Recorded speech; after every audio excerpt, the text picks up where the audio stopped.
We got Brittany's 2010 Dodge Challenger here today, and we are after a brake switch problem. This thing throws a check engine light, and the code is open short on brake switch 1 or something.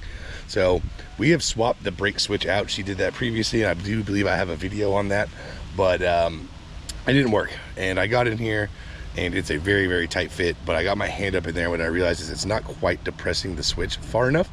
So I don't know if the bracket is bent or it's missing some kind of spacer, but it's such a tight fit under that dash that I just can't physically fit. So here we are today. We're gonna unload this stuff in the seat, and we're gonna pull this entire driver's seat out so I can lay my big self in here and get good eyes on what's happening. So we're gonna start this thing off by taking our oil and stuff out. We'll put it up here. Right on the sunroof where she needs it. The broken sunroof. And let's take the seat all the way forward. We have inverted Torxes in the rear here. Looks like about an E14.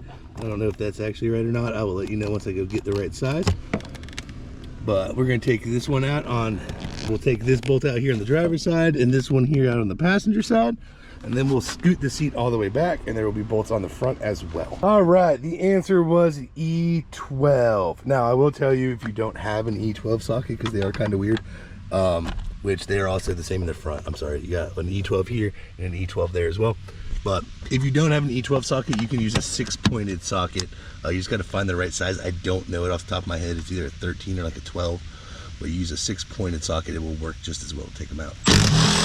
Here we go. We get these last 2 bolts out here. Got 2 long bolts for the rear, 2 short bolts for the front. Now, this puppy should just come right on out of here.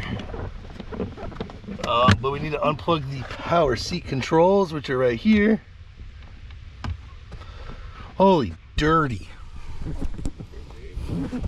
All right, so we got one plug here. It has a little safety retainer on it. So you squeeze this tab right here. You squeeze this tab to unplug that one. And over here, it's got a little safety doodad or tab on it that we need to click backwards. There it goes. And then you just depress that and pull that one. There you go.